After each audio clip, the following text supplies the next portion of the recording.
Hello everyone, welcome to KimWorld, the world of chemistry, and this video consists of +2 second year chemical kinetics chapter, and this part consists of molecularity of reaction and order of reaction. अच्छा, पहले molecularity of reaction के बारे में पढ़ लेते हैं. molecularity of reaction, एक reaction में कितने molecules participate करते हैं उनको बोला जाता है molecularity of reaction. For example उसका डेफिनेशन है the number of reacting species. what are the reacting species? It can be atom, it can be molecule, it can be ion, which collide simultaneously to bring about a chemical reaction. तो molecularity of reaction सिर्फ reacting या फिर जो भी reactant है उन्हीं को देखता है. So molecularity is based upon the reactant. Always remember, molecularity of reaction is depending upon the reactant. एक reactant दूसरे reactant को collide करता है and this collide simultaneously. That means एक दूसरे के साथ वो जुड़ते हैं and it brings a chemical reaction to produce the product. जो reactant है उसके molecularity कैसे हम माप सकते हैं? It can be measured by how many reactants are possible in the reaction. By the theorem of collision reaction और molecularity of reaction, हमें एक चीज़ यहाँ पे बताया गया है कि एक जो reaction में तीन से ज़्यादा species react नहीं कर सकते. अगर वो रिएक्ट करते हैं वो सिंपल स्टेप में नहीं होता है. So molecularity of reaction is only supporting to the single step reaction. याद रखिए, molecularity of reaction is supporting to the single step, मतलब वन स्टेप रिएक्शन, जो कि सेकेंड स्टेप में नहीं जाता. अगर सेकेंड स्टेप होता है that means it is known as complex reaction. So complex reaction we will study further. Now we will study the type of molecularity of reaction. So types are unimolecular, bimolecular, trimolecular. So हमें पता है single step में वो reaction होता है. हर एक reaction जो simple step में हो उसी का हम मोलिकुलरिटी निकाल सकते हैं. Otherwise it is known as your complex reaction. So first हम पढ़ते हैं unimolecular reaction. Unimolecular reaction, that means only one single species is been involved in the reaction.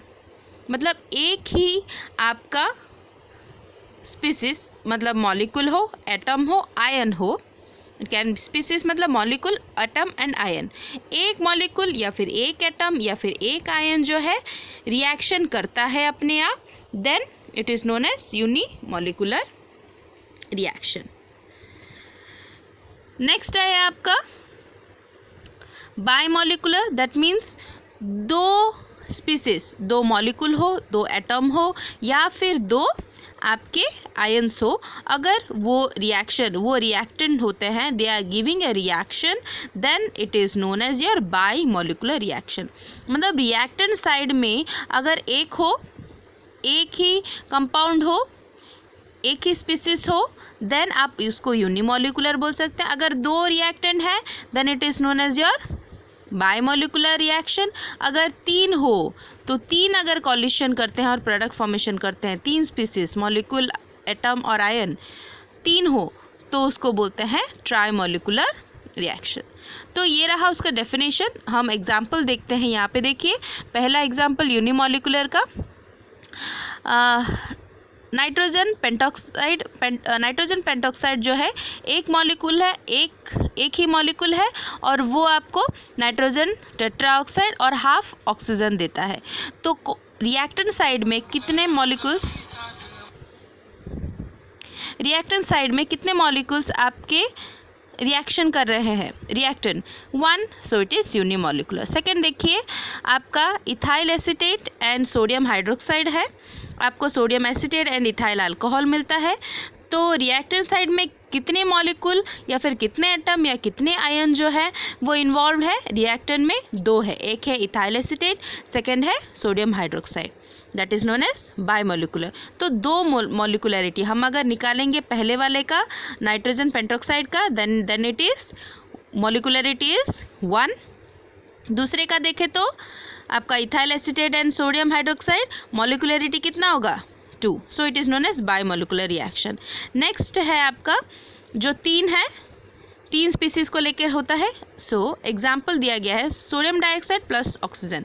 अच्छा, यहाँ पे आप पूछोगे मैम 2 है यहाँ पे sodium sulphur dioxide and your oxygen, sulphur dioxide and oxygen है तो वो तो 2 रहे, तो प्रीवियसली भी आपने बोला 2 मॉलिक्यूल्स, तो यहाँ पे देखते हैं कितने मोल्स है। देखिए 2 moles of sulphur dioxide, that means वहाँ पे 2 सल्फर डाइऑक्साइड है, सो 2 सल्फर डाइऑक्साइड 1 ऑक्सीजन, तो कितने, तीनों को मिलाओ 3 हो जाते हैं, 2 सल्फर डाइऑक्साइड एंड 1 ऑक्सीजन, तो यहाँ पे ट्राई मॉलिकुलर हुआ। तो रिएक्टेंट साइड में 3 मॉलिक्यूल्स रिएक्ट कर रहे हैं, 2 सल्फर डाइऑक्साइड और 1 ऑक्सीजन। तो आई होप आपको समझ में आए unimolecular, biomolecular and trimolecular. Next is what is elementary reaction. Elementary reaction मतलब simple reaction, that means it is been balanced in simple step.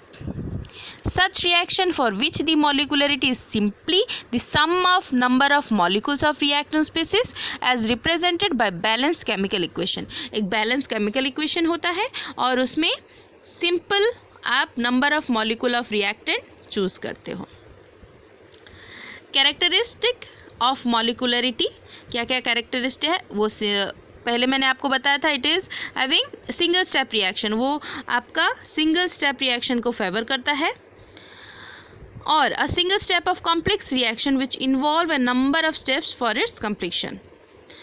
Molecularity is always a whole number and is never in fraction और zero. Molecularity कभी fraction नहीं हो सकता या फिर कभी वो ज़ीरो नहीं हो सकता।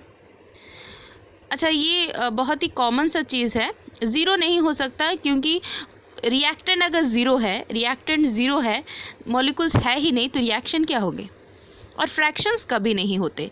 अगर आपको कोई क्वेश्चन आया फ्रैक्शन, जैसे कि यहाँ पे देखिए, यहाँ पे फ्रैक्शन आया, अगर आपको सोचिए N2O4 प्लस हाफ ऑक्सीजन, तो यहाँ पे हम लोग क्या, कौन सा, हम मॉलिकुलरिटी क्या लिखेंगे, N2O4 प्लस उसको ऑपोजिट कर दीजिए, N2O4 plus half oxygen is equal to N2O5। तो उसका मॉलिकुलरिटी हम कैसे निकालेंगे, रिएक्टेंट में N2O4 प्लस हाफ ऑक्सीजन, ये रॉन्ग नहीं है, इसका मॉलिकुलरिटी नहीं निकाल सकते हैं। क्या करना है आपको, हाफ को आपको इवन नंबर लेकर आना है। तो अगर आपको हाफ को इवन नंबर लाना है तो इंटू 2 करना पड़ेगा, तो 2N2O4 plus oxygen 1 oxygen gives rise to your N2O5। N2O5 तो नहीं रहेगा, that will be your N2O5। तो नेक्स्ट यहाँ पे 2 हुआ तो मॉलिकुलरिटी क्या होगा 2, तो reactant will be 2, molecularity will be 2। 2 plus oxygen 3, molecularity इसका 3 रहेगा। 2N2O4 मतलब 2N2O4 है प्लस ऑक्सीजन, मतलब मॉलिकुलरिटी 3 होगा। सॉरी बाय मिस्टेक बोल दी, तो मॉलिकुलरिटी आपका 3 होगा। नेक्स्ट आपका देखिए, तो ये फ्रैक्शन नहीं हो सकता, ज़ीरो नहीं हो सकता। तो molecularity of a single step reaction और step of reaction does not exceed 3, तो एक्सीड नहीं कर सकता 3 से, मतलब 3 से ज़्यादा अगर हो तो वो कॉम्प्लेक्स रिएक्शन बोला जाता है। Molecularity of reaction as a whole has no meaning for complex reaction. Complex reaction में हम मॉलिकुलरिटी नहीं निकाल सकते। Reaction with molecularity equal to 3 are also rare. जो 3 मॉलिकुलरिटी होते हैं वो भी रेयर ही हम पाए जाते हैं। देखिए कॉम्प्लेक्स रिएक्शन मतलब ये रहा C2O4 2 माइनस MnO4 माइनस, यहाँ पे मॉलिकुलरिटी हम निकाल नहीं सकते। This things are known as complex reaction. So now complex reaction means those who are having more than 2 steps, then the chemical reaction which proceed through 2 or more steps are called as complex reaction. Consider यहाँ पे देखिए hydrogen bromide है plus oxygen 2H2O plus 2Br2 आता है। तो step 1 में आपका HBr plus O2 हम निकालेंगे, तो स्लो स्टेप में HOOBr आता है, देन HOOBr वापस HBr से मिलता है, then it forms your HOBr, then वापस HOBr को क्या किया जाता है, HBr वापस दिया जाता है ताकि वो वाटर एंड ब्रोमाइड छोड़ सके। दो स्टेप, एक स्टेप स्लो आता है, नेक्स्ट दो फास्ट स्टेप्स आते हैं और नेट रिएक्शन में हमें ये मिलता है। तो मॉलिक्युलरिटी ओवरऑल हैज़ नो सिग्निफिकेंस, इनका मॉलिक्युलरिटी हम नहीं निकाल पाते हैं। What are the rate law? The true rate expressed for such reaction is based only experimental data. ये सिर्फ experimental data में हमें मिल सकता है उसका rate law. For example, consider the reaction. यहाँ पे आपका नाइट्रोजन डाइऑक्साइड प्लस फ्लोरीन है, तो आपका नाइट्रोजन NO2F आया, तो आपके रिएक्टेंट में नाइट्रोजन डाइऑक्साइड है एंड फ्लोरीन है, तो हमारा रेट ऑफ रिएक्शन क्या होगा, rate of reaction as per the law of mass action is equal to NO2 constant, rate constant, molecular concentration of nitrogen dioxide, आपका स्टोइचियोमेट्रिक है 2, stoichiometric coefficient 2, and your fluorine molar concentration of fluorine 1 है उसका stoichiometric, so it will be nil. So according to rate law के हिसाब से हमें स्टोइचियोमेट्रिक नहीं मिलता, बिकॉज एक्सपेरिमेंटल डाटा के हिसाब से उसका हमें वैल्यू मिलता है। सो हमें यहाँ पे rate is equal to, rate law में हमेशा rate is equal to K molar concentration of NO2 and your molar concentration of fluorine. यहाँ पे देखिए थर्मल डिकम्पोजिशन, कुछ एग्जांपल दिया गया। Thermal decomposition of nitrous oxide, nitrous oxide को अगर हम देते हैं, इसका मॉलिक्युलरिटी क्या होगा, पहले ही पूछ दे रही हूँ, इसका मॉलिक्युलरिटी 2 होगा, बिकॉज 2 and 2O यहाँ पे पार्टिसिपेट कर रहे हैं। सो ये 2 स्टेप्स में बना जाता है और 2 स्टेप में बना जाता है, that means it is a complex reaction. Rate law देखिए, रेट लॉ अगर हम जानेंगे, rate is equal to K N2O। Next यहाँ पे देखिए 2NO प्लस 2H2, तो ये कितने रिएक्टेंट है, 4 हो जाते हैं, 4 हो जाते हैं, दैट मीन्स ये भी कॉम्प्लेक्स रिएक्शन है। नेक्स्ट आया ऑर्डर ऑफ रिएक्शन। अच्छा, ऑर्डर ऑफ रिएक्शन जो है, it is the sum of component, that means power, जो पावर रहता है ना आपका, जो stoichiometric coefficient, to which the molar concentration term in rate law are raised to express the observed rate of reaction.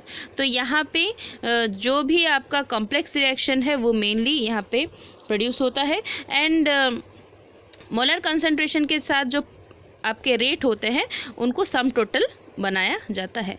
For example ये experimental things है, तो experimentally हमें ऑर्डर ऑफ रिएक्शन मिलता है, कभी भी वो हम एज पर जैसे मॉलिक्युलरिटी हम जान लेते थे वैसे यहाँ पे नहीं जान सकते। So small m capital A plus small n capital B gives rise to product. तो order of reaction is equal to, order of reaction क्या रहेगा, m plus n। If reaction is complex, अगर रिएक्शन कम्प्लेक्स में है तो reaction rate या फिर dx/dt is equal to rate constant, molar concentration of A capital A, molar concentration of B small b। A and B are different from M and N, जो है A and B जो है totally different है। Order of reaction A plus B, और A जो B है वो whole number नहीं हो सकता है, फ्रैक्शन हो सकता है, ये 0 हो सकता है। रिएक्शन ऑफ फर्स्ट ऑर्डर, कैसे रिएक्शन ऑफ फर्स्ट ऑर्डर हम देख सकते हैं, only one reactant molecule undergo chemical reaction. अगर एक ही, जैसे यूनिमॉलिक्यूलर था आप याद कीजिए, वैसे ही अगर एक रिएक्टेंट है, अगर एक रिएक्टेंट अपना रिएक्शन करता है, so it goes on reaction of first order, और उसका ऑर्डर ऑफ रिएक्शन भी 1 होता है। फॉर एग्जांपल यहाँ पे देखिए नाइट्रोजन पेंटॉक्साइड, आपको नाइट्रोजन टेट्राऑक्साइड मिला प्लस हाफ ऑक्सीजन मिला, तो यहाँ पे R is equal to D molar concentration of N2O5 by dt is equal to K molar concentration of N2O5।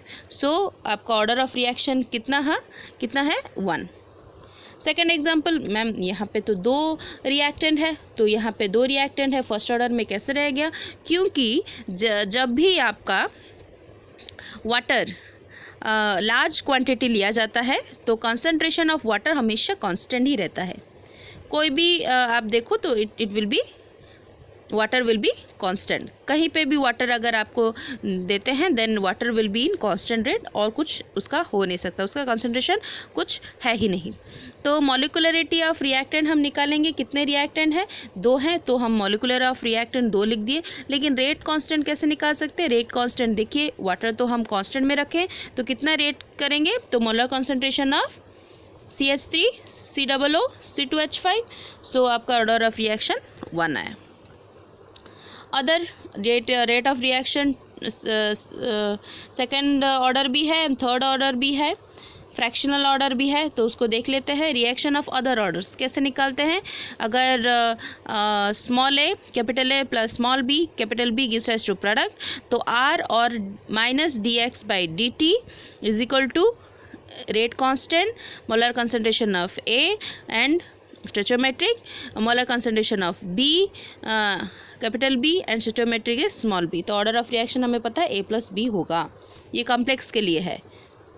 तो हमें जितना पता है आपका सेकेंड ऑर्डर कॉम्प्लेक्स में आ सकता है। Molar concentration of 2 reactant species undergo changes. वहाँ पे क्या थे? फर्स्ट ऑर्डर में 1 रिएक्टेंट था, सेकेंड ऑर्डर में 2 रिएक्टेंट होंगे। तो 2 रिएक्टेंट या फिर एग्जाम्पल है CH3 COO C2H5 plus NaOH gives rise to your CH3 COO Na plus your ethyl alcohol। सो यहाँ पे एसिटेट जो फॉर्मेशन हुआ, इथाइल अल्कोहल भी आया। तो प्रोडक्ट हम नहीं देखेंगे, हम रिएक्टेंट देखते हैं। रिएक्टेंट में कितने रिएक्टेंट आपके है? ए के लिए 1 एंड बी के लिए 1। सो ए के लिए CH3CO C2H5 के लिए 1 और सोडियम हाइड्रोक्साइड के लिए भी 1। तो order of reaction as whole क्या हुआ? 2। मॉलिक्युलरिटी क्या होगा? 2। Order of reaction and molecularity both are 2। Reaction of third order मतलब 3 स्पीसीज यहाँ पे लग सकते हैं रिएक्टेंट में। जैसे कि फॉर एग्जांपल 3 स्पीसीज कुछ भी हो सकते हैं, जैसे 2A + B हो सकता है 3 होगा, नहीं तो A + 2B भी 3 ही होगा। For example 2NO + O2 is rise to 2NO2, तो यहाँ पे आपका rate constant, molar concentration of NO आपका पावर में कंपोनेंट है, एक्सपोनेंट है आपके 2 एंड ऑक्सीजन के पास 1। So rate of constant in third order क्या होगा? 3। हायर ऑर्डर जो है वो भी कोलाइड करते हैं in single steps. Reaction of zero order, अच्छा जीरो ऑर्डर बड़ा सा इंपॉर्टेंट सा चीज़ है। जीरो ऑर्डर मतलब कि reactant side and product side same हो। The concentration of reactant do not influence the rate of reaction because they do not change appreciably during the reaction. The amount of reactant rich species do not change but the condition of the reaction are such that they concentration, मतलब आपका reactant and product दोनों लगभग same होंगे। If यहाँ पे देखिए reaction यहाँ पे लिया गया है, hydrogen plus chlorine gives rise to hydrochloric acid. यहाँ पे हाइड्रोजन एंड क्लोरीन कंबाइन करते हैं HCl फॉर्मेशन करने के लिए, और उनके सरफेस में वाटर रहता है एट ए कांस्टेंट टेम्परेचर, इसीलिए उनको बोला जाता है आपका zero order. HCl form during the reaction dissolve in water at once. HCl water के साथ तुरंत मिल जाता है। Pressure remain constant, volume of 2 gases H2 and Cl2 are reduced, मतलब वो अपने आप को पूरा का पूरा कन्वर्ट करके हाइड्रोक्लोरिक एसिड फॉर्मेशन करते हैं। So they are zero, reactant zero हो जाते हैं। दैट मीन्स रिएक्टेंट जो है अपने आप को डिफ्यूज़ कर देते हैं हाइड्रोक्लोरिक में। Change in concentration is zero and reaction of is independent to the concentration. Reaction of fraction order भी है। फ्रैक्शन ऑर्डर दैट मीन्स कि आपका फ्रैक्शनल वैल्यू आएगा मोर और लेस ये बहुत ही कम होता है, लेकिन वी हैव टू नो आपका जैसे ही कोई भी reaction, that means the decomposition of acetaldehyde into methane and carbon monoxide is a fractional order, मतलब 1 स्टेप रिएक्शन होगा और वो 1 स्टेप रिएक्शन में ऑर्डर ऑफ रिएक्शन 1.5 आएगा. Just look at this is not important but you have to know about the fractional. Pseudo order, what do you mean by pseudo order? ये बहुत ही ज़्यादा important है क्योंकि ये एनईटी में ज़्यादा पूछा जाता है. जो आपका मेडिकल एग्ज़ाम है या फिर आईआईटी एग्ज़ाम है, ये वगैरह में स्यूडो ऑर्डर रिएक्शन के बारे में पूछा जाता है. What do you mean by pseudo order reaction? Pseudo मतलब जो कि दिखाई ना दे, या फिर इमेजिनेशन ऑर्डर रिएक्शन हम बोल सकते हैं. यहाँ पे फॉर एग्जांपल यहाँ पे लिया गया है CH3COO2H5 और वाटर दिया गया है. हमें पता है कि वाटर ज़्यादा हो जाता है तो हम उसको concentration of water is equal to constant. तो हमारे यहाँ ऑर्डर ऑफ रिएक्शन 1 है. यहाँ पे स्यूडो कौन हुआ? Water. Concentration is negligible, that means water is a pseudo order reaction. जहाँ पे वाटर लगता है वहाँ पे स्यूडो ऑर्डर रिएक्शन होना ज़रूरी है. तो और मॉलिकुलरिटी 2 है लेकिन ऑर्डर ऑफ रिएक्शन 1 है. Fraction order reaction is important in study. अच्छा, फ्रैक्शन ऑर्डर रिएक्शन क्यों हमें इम्पॉर्टेंट है? क्योंकि वो जो है rate of reaction and investigation of mechanism complex reaction के बारे में थोड़ा आपको नॉलेज देते हैं. यहाँ पे देखिए फॉर एग्जांपल हाइड्रोजन पेरोक्साइड जो है वाटर एंड ऑक्सीजन देता है और ऑक्सीजन जो है दोबारा ऑक्सीजन के साथ मिलके उसका मॉलिकुलरिटी फॉर्मेशन करता है और ओवरऑल रिएक्शन में आपको मिलता है हाइड्रोजन पेरोक्साइड. आ गई, ये 2 स्टेप है. हाइड्रोजन पेरोक्साइड को अगर आप हीट करते हैं तो हमें वाटर प्लस ऑक्सीजन मिलता है. तो more over rate of constant जो है that is your molar concentration of H2O2 which is 1. तो order of reaction is 1. So difference between molecularity and order of reaction बहुत ही ईजी है. देखिए मॉलिकुलरिटी मतलब कितना रिएक्टेंट रिएक्ट हो रहा है, कितने मोल्स रिएक्ट हो रहे हैं, कितने मॉलिक्यूल्स रिएक्ट हो रहे हैं. और ऑर्डर ऑफ रिएक्शन जैसे फर्स्ट ऑर्डर मोलर कंसंट्रेशन कितना है रिएक्टेंट में, एक ही रिएक्टेंट होगा. और सेकेंड ऑर्डर में आपके 2 रिएक्टेंट होंगे और उनके मोल्स आपको देखने हैं. 2 रिएक्टेंट है मतलब ऑर्डर ऑफ रिएक्शन 2 होंगे. अगर 3 है तो 3 होंगे. लेकिन मॉलिकुलरिटी में हम देखते हैं मॉलिक्यूल्स, कितने मॉलिक्यूल्स है. For example 2HI gives rise to H2 + I2. तो यहाँ पे वापस बोलती हूँ, for example 2HI gives rise to H2 + I2. अगर हम वहाँ पे मॉलिकुलरिटी देखें then it is molecularity is 2. अगर ऑर्डर ऑफ रिएक्शन देखें तो then it is 1. I hope you understand. यहाँ पे देखिए कॉमन पॉइंट्स हम देखते हैं molecularity and order of reaction में. वैल्यू डज नॉट एग्जिस्ट थी, यहाँ पे भी 3 एग्जिस्ट नहीं करते हैं, वहाँ पे भी 3 एक्सिस्ट नहीं करते हैं. Depend upon the condition of reaction, ये डिपेंड रिएक्शन के कंडीशन के ऊपर ये डिपेंड करते हैं और ऑर्डर ऑफ रिएक्शन भी वही करते हैं. पॉइंट ऑफ डिफरेंस, यहाँ पे क्या डिफरेंस है, वहाँ पे क्या डिफरेंस है. आपके मॉलिकुलरिटी में आपका सिंगल स्टेप रहता है और यहाँ पे आपका molar concentration of reactant in rate of equal to the chemical reaction. कितना मोलर कंसंट्रेशन निकलता है रिएक्टेंट का, उसके आधारित हम लोग आपका ऑर्डर ऑफ रिएक्शन देखते हैं. Single step it can be complex, ये कॉम्प्लेक्स हो सकता है. ये सिंपल बैलेंस केमिकल इक्वेशन. और जो ऑर्डर ऑफ रिएक्शन है वो एक्सपेरिमेंटल. ऑर्डर ऑफ रिएक्शन हमेशा एक्सपेरिमेंटल, उसका वैल्यू जो है coefficient value is always the experimental value. याद रखिए, does not change with temperature. वो मॉलिकुलरिटी कभी भी चेंज इन टेम्परेचर या प्रेशर में चेंज नहीं होता है, लेकिन ऑर्डर ऑफ रिएक्शन हो जाता है. Units of rate of constant, unit हमें जानना पड़ेगा. तो rate of reaction means change in concentration with one time. तो चेंज ऑफ कंसंट्रेशन मतलब मोल लीटर इनवर्स और टाइम मतलब सेकेंड. सो आपका रेट का आया mole litre inverse second inverse. First order के लिए हमारा एक ही रिएक्टेंट है तो K is equal to rate by molar concentration of A. तो molar concentration of rate is equal to mole litre inverse second inverse by mole litre inverse. तो second inverse आया. नेक्स्ट 2 है तो 2 मोल लीटर इनवर्स यहाँ पे दिए गया है. देन सेकेंड ऑर्डर का आपका रेट ऑफ रिएक्शन है litre mole inverse second inverse. Then it comes third order. Third order के लिए आपको ABC लेना पड़ेगा. So ABC is equal to your, यहाँ पे यूनिट आया liter square, mole -2, power of -2 and second inverse.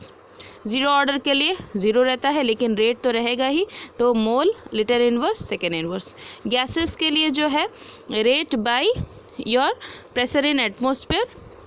So rate जो है pressure of atmosphere is atmosphere second inverse by atmosphere is equal to second inverse. वैसे ही second order के लिए atmosphere inverse and second inverse. So this is all about this chapter, molecularity and order of reaction. कुछ भी doubt है you can comment in the comment section, and don't forget to subscribe my channel, and if you like the video then please press the like button. Thank you and have a nice day.